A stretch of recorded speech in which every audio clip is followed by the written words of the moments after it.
Hello, welcome back to the news. Let's start you off with our summaries tonight. MTN is dispelling rumors mobile money service is not shutting down.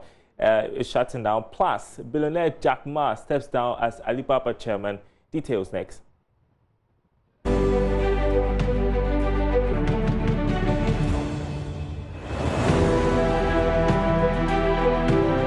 Management of MTN Mobile Money says it has no intention of shutting down the service, contrary to social media speculations. In a statement in response to the rumors, MTN said they are, as a matter of fact, incapable of doing so based on regulatory and contractual agreements. Ghana has gone up 6 places to 60th in the latest anti-money laundering and terrorist financing rankings. This is based on the latest anti-money laundering index put together by the Swiss Basel Institute of Governance. The rankings reveal that Ghana went up from 66 in 2018 in terms of the rankings to 60. The Business and Financial Times reports President of the National Inland Canoe Fishermen Council, Jacob Tete Ageke, has bemoaned the incessant interference by political actors in the fishing industry, including the distribution of premixed fuel to fishermen. The inland fishing sector cuts across 5 regions, involving 32 districts and 1,600 communities along the Volta Lake. Billionaire Jack Ma bids goodbye to Alibaba, the company he founded in 1999 and now worth more than $460 billion.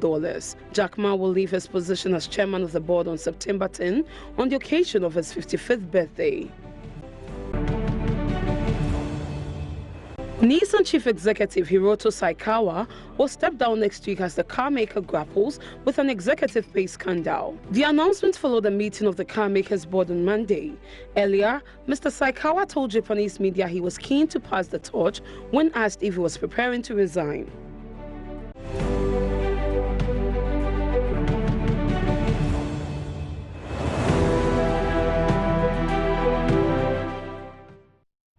Those were your summaries. Tonight, leading auditing and tax advisory firm Deloitte Ghana has been responding to the action taken by the Institute of Chartered Accountants Ghana. It says that it has taken notice of recent media reports with regards to findings and sanctions by the regulator, the Institute of Chartered Accountants Ghana. There you see the release in front of you. I'm going to read portions of it. So it goes on to say we have the utmost respect for ICAG. However, if the findings and sanction as reported in the media were to be confirmed to us by the ICAG, we would respectfully disagree with them. We have for some time been constructively engaging with ICAG on the matter and will continue to do so. We remain committed to full compliance with all professional standards and to performing high quality audits. That is signed by Charles Labi Odam, Country Manager Executive, that's for Deloitte Ghana, responding there to the action taken by the Institute of Chartered Accountants Ghana to find some auditing firms for the roles they played in the collapse of some banks there. Well, meanwhile, the Bank of Ghana has been cited by one of the sanctioned auditing firms to have passed questionable accounts of one of the collapsed banks. We understand it was one of the findings by the committee set up by the Institute of Chartered Accountants Ghana to review the work of the auditing firms. There's more in the following report.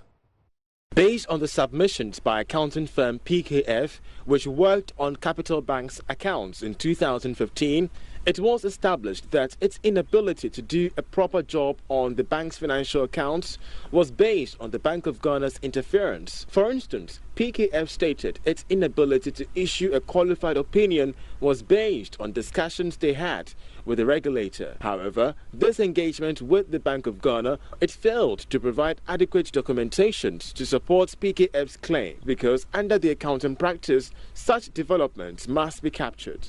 Well, this interference by the Bank of Ghana was confirmed by Chartered Accountant Dr. Daniel Sedo in an interview with Joy Business. It's not like the banks did the right things and the auditors did the wrong things.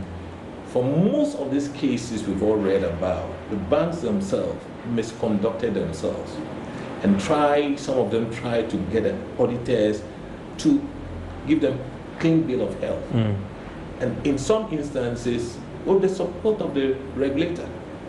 So that is where the challenge is coming from, assuming the banks did the right thing. There will be no problem. There are other banks in this country who are being audited by the same auditors. How come they didn't have a challenge? So the problem really is not necessarily about the auditors doing bad job.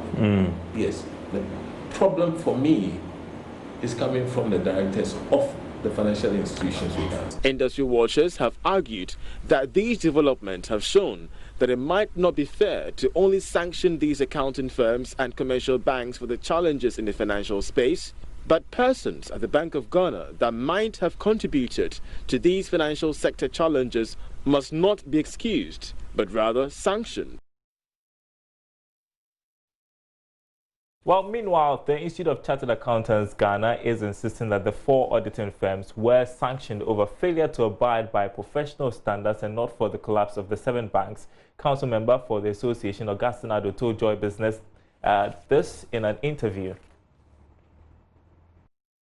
The auditing firms never played any role in the collapse of the banks. The banks collapsed on merit of their own non-compliance with governance systems and lack of monitoring from their regulator. The auditors' role never affected the collapse of the banks. Auditors are meant to give assurance to stakeholders as to whether the financial statements show true and fair view.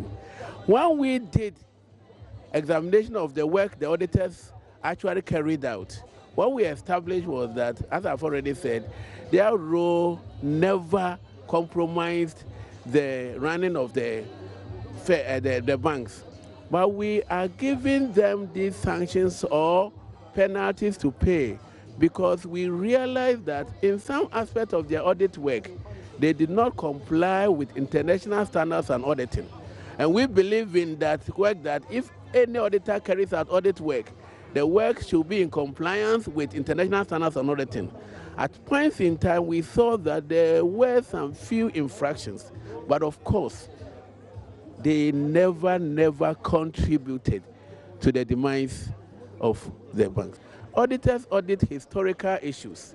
The financial statements have been prepared based upon historical occurrences and events, and the bank's work actually, the auditor's work actually, is to make sure that the financial statements that have been prepared are actually fair and actually determine what the status of the financial position of the entities are. And they did that. But as I have said, we imposing sanctions was based on the fact that on few issues, some international standards on auditing, some of them were matters of disclosures. Some of them were matters of inaccuracies of the figures, not tying in. It did not affect them. For example, one of them, we said that a figure in the balance sheet did not agree with the figure in the notes. That does not in any way affect the collapse of the banks. So these are the issues on which. So I want to put on record emphatically that our auditing firms that have been sanctioned never contributed to the demise of the banks. Interesting development. The story continues to unfold. Let's bring in my colleague, Philip Namfori, Joy Business Analyst. He's here to talk about the Financial Services Forum, which is taking place tomorrow. But I want to pick your thoughts first, Philip, on the response we have heard or seen from Deloitte tonight on the action taken by the Institute of Chartered Accountants Ghana. They make it seem like they weren't informed about the sanctions, that they are hearing it for the first time in the media. Yeah, and Darryl, I find it quite interesting because last week Thursday on PM Express Business Edition, we spoke to Dr. Daniel Sedo. He was on the, he's part of the ICAG, Institute of Chartered Accountants Ghana. And from his submissions, you will understand that they brought together the various auditors who they deemed had committed some infractions or irregularities in the preparation of the books of these banks. So it's funny to get this sort of picture. Perhaps we may be wrong, but to get this picture that they weren't really informed.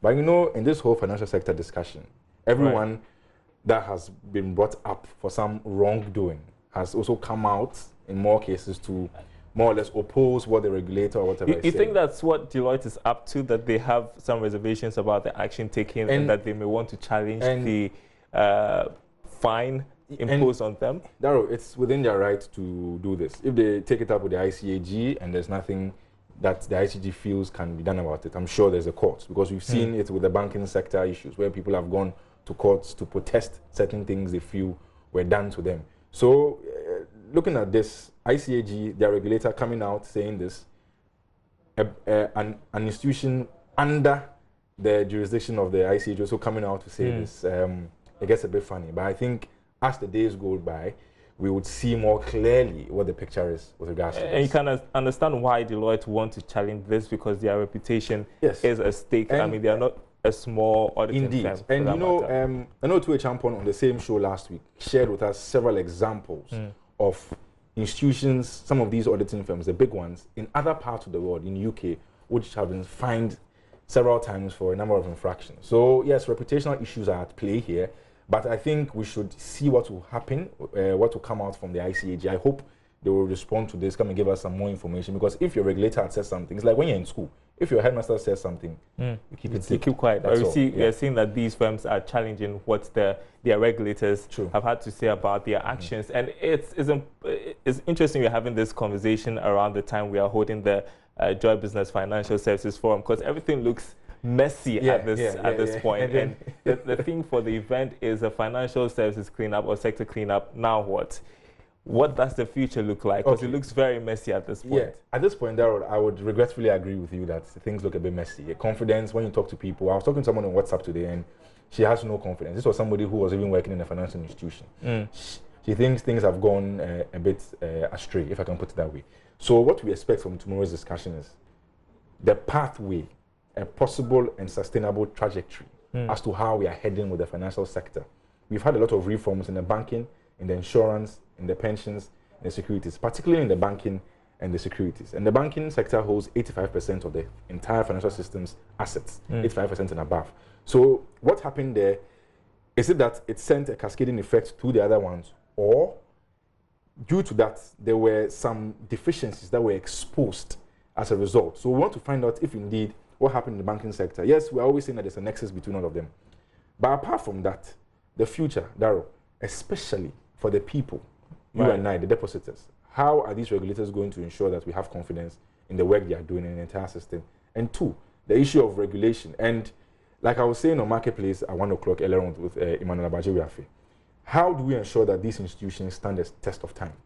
Whether there's a change in the governor, in the Director General of the Securities and Exchange Commission, whether there's a change in government whatsoever, we want the institutions to work as they were. Because BOG itself admitted some amount of regulatory forbearance in the crisis of the financial sector, particularly the banking sector. So we want these institutions with these new reforms to stand the test of time. That's what I'm hoping to glean from tomorrow's discussion. I can tell you what I see in the near future, more legal battles and the people that are going to suffer because then the payments kind of stall, just like what we are seeing with DN savings and loans. So tell us a bit more about the people we are expecting at this forum. Fantastic. So we should expect the Second Deputy Governor of the Bank of Ghana, Madam Elsie Awaji. We should also expect Director General of the Securities and Exchange Commission. We should expect Mrs. Marion Bano, she's a corporate governance consultant. And also we should expect Dr. Richmond Etiahene, you know how very vocal he is on the issues, banking consultant. And other people in the industry, other players from the banking side, especially deposit-taking institutions, pensions, insurance, securities. Look, that everybody in the system will be there, and we want solutions to our problems and sustainable pathways to prosperity in the financial sector. So the time is 9 a.m., but we entreat our guests together at 8. There'll be breakfast. We can have a bit to eat and drink before we start. But let's try and be there early, 8 o'clock, 8:30 latest. We'll be seated and then we kick off at 9. And the venue? Labadi Beach Hotel. Great. Omani Hall. Yeah. So you'll be there? Philip will be there. We'll be there. We'll follow it. Thanks very much indeed. Philip Namfori bringing us up to speed on the Joy Business Financial Services from the 3rd edition taking place at the Labadi Beach Hotel on Tuesday at 9 a.m. Now, let's move on to other stories. Tonight, telecom operators have been asked to start charging their customers a revised communication service tax. This was contained in a letter to the telcos last week. In this report, George Yafit details how operators are planning to implement this levy. Understand, the Ghana Revenue Authority's letter was sent to the telcos last Wednesday. This is to notify them that the revised levy has secured the required legal backing, and therefore they should start charging the tax. It follows the present absence of the revised taxes outlined in the 2019 supplementary budget. It meant that the tax will now be increased from 6% to 9% based on the value of communication services used by the consumer. Sources say for now, the application of the tax would only affect the telcos and not the radio and TV stations, as well as the entire broadcasting industry. This should mean that it will still be applied as per minute call or the interconnectivity charges and other telco services used. We understand the Ghana Revenue Authority will bring on board the entire broadcasting industry in terms of its application after the required stakeholder engagement. Some telcos have told Joy Business that based on this revision, if you buy 1 cedi credit, you get a message that says communication services tax as 9 pesos and the actual credit left as 91 pesos. Some have argued that this will reduce significantly the talk-term value that consumers enjoy based on the price paid. Telecom operators are worried about the impact of these taxes on their operations, arguing that these levies represent about 40% of their earnings, and that they are being overtaxed. Based on the data from the supplementary budget, by the end of this year, the communication services tax based on this review should bring in about 524 million Ghana cedis. The communication service tax was introduced in 2018 as an ad valorem tax of 6%. The tax was levied on charges payable by consumers for the use of communication services. Last year, the tax brought in 420 million Ghana cedis, representing a little over 27% jump in what was estimated in the 2017 budget. Essentially means that you're going to be paying more for your calls and for data as well. Let's move on now. Ghanaian architectural technologist Idris Sandu says he will, in the coming years, devote more resources into supporting Ghanaian tech startups to be globally competitive. The tech genius has coded for Instagram, Snapchat, Uber, amongst others, and has gained global recognition. He has been sharing some of his plans for the Ghanaian tech industry. I think, the prioritization of our people is the best thing I can do. So before we can change the world, we need to change Ghana. We need to change Africa. Having one of the largest continents, having one of the largest growing youth populations, we need to prioritize them as it applies to technology. I often compare the impact of what we can do in technology with the magnitude that Steve Jobs has created. One man can change the world.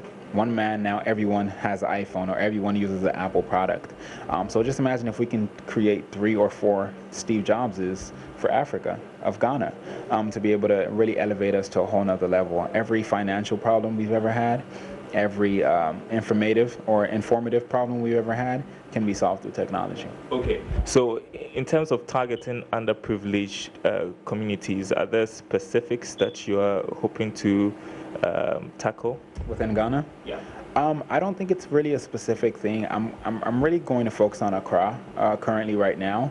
Ghana's obviously really large, but I think the goal is really to understand that in America, where I stay, there's different demographics. There's the idea of minority and everything, and people of color or blacks account for like 13 or 14% of the population, right? But they're minorities there. In Africa, you being black doesn't make you a minority. In Ghana, everybody's black, right? So it turned into a classism thing, right? Of how much can you afford? How much information can you afford? What can you afford? How can you access that? So I think I'm really focused on all the youth. But whatever we do end up creating, the center of the innovation is going to be here in Accra. And that's where people will be able to experience them. I'm excited you want to do this because I cover the entrepreneurial space here in Ghana, and I see lots of young people doing stuff in the tech industry, so many tech startups coming up. I mean, what's been your experience like, your interaction with some of these tech startups? How do you see us growing? Oh, I mean, very amazing. And not just even Ghana. I was in Nigeria for a couple of days, and I was working with, one of the largest media companies out there called LifeSpot 360, and there was an event called Uncode by LifeSpot Digitech. And there were amazing, phenomenal youth out there that built things, like they built technology. And I was very, very impressed because even in the States that's so advanced, for these kids to have so little and do so much was really, really, really amazing. And I look forward to being able to experience variations of that here in Ghana and see how I can best assist the youth out here. Okay. Well, away from tech stuff, the reopening of universities' new academic year has once again unearthed the lack of adequate accommodation facilities that have virtually become the bane of Ghana's tertiary education system. Some students and hostel owners are adopting new strategies to cash in on the current accommodation crisis that has hit the University of Ghana. Alberta Bisu has been taking a look at the situation and now reports. It's the beginning of a new week and lectures are over. Students are trooping back to their halls of residence to relax and get ready for another class. Unfortunately, some of them may not get the opportunity to have access to any of the hostels, not because they can't afford, but the fact there is non-availability of accommodation. There were no rooms as they claim. So since they wanted more space, they actually had to turn one of their storerooms to a room. A student's mattress, which normally will go for 2,000 cedis, is being sold for 4,000 cedis by some students. People need the beds, and people have taken advantage to make it as a business. Now, I'm not endorsing it, I'm not endorsing it, but I'm looking at the price ranges they sell at. They are huge and abnormal. They are really nonsense to speak. Some go within 2,200. I think that was the cheapest you find on campus. As we speak now, 2,200. You could have some as far as 5,000, 4,000, and it's funny, but you could get a piece of land with that particular amount of money. The students further mentioned how some private hostels are taking undue advantage on the situation to charge exorbitant rates for hostel accommodation. Some of them are advocating proper regulation for the acquisition of hostels in the country. People are mostly unable to go for this because they're expensive. So if they regulate that there's a ceiling, a price ceiling, so that they can get the whole, then I think that would be good. The situation has also resulted in a business opportunity for some students to rake in some cash. They are engaged in the selling of beds. Even purchasing has now moved to 1,800. That should tell you that now the demand is so high. And the inner rooms goes for like 4K. That is the 4,000 Ghana cedis per bed, which they pay around 853 as the legal price. And here too, the legal prices. The legal prices, yeah, with the traditional they pay 853 Ghana cedis for the whole academic year.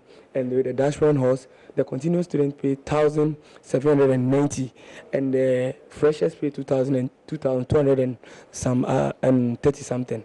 Well, but if you can't get it, then you have to buy it, which the prices is, And who am I buying it from? Exactly, you're buying from a continuous student, from a fresher. Sometimes, after registering it on the portal, the person decides to sell it, especially when maybe he has a sibling or a cousin or a friend who is already in the school, so that he purchases the person and then sell the bed. But is that illegal? Is that legal, let me say? That is not legal. It's against the school rules. Even purchasing itself is against the school rules. So but the situation the school management find themselves in has then turned up with all these things coming up, because they realize that even if they want to complain, they admitted almost 11,000 students. So what are they going to do? The University of Ghana enrolled about 11,000 students into the 2019 academic year. Out of this number, about 9,000 of them did not get hostel facilities. The hostel crisis has really gone to its peak, to the point where a bed could now be sold for 4,000 Ghana cedis, which originally or legally should be sold for 2,000 Ghana cedis. We just want to know that, are these hostel crises going to end now? We need to find a solution to that. Alberta BCU for Joy Business. Some things never change in our part of the world, do they? And that's it for Business Live tonight. Thanks for watching. My name is Darrell Kwao. More news on our website, myjoyonline.com/business. Thanks for watching. We are back same time tomorrow.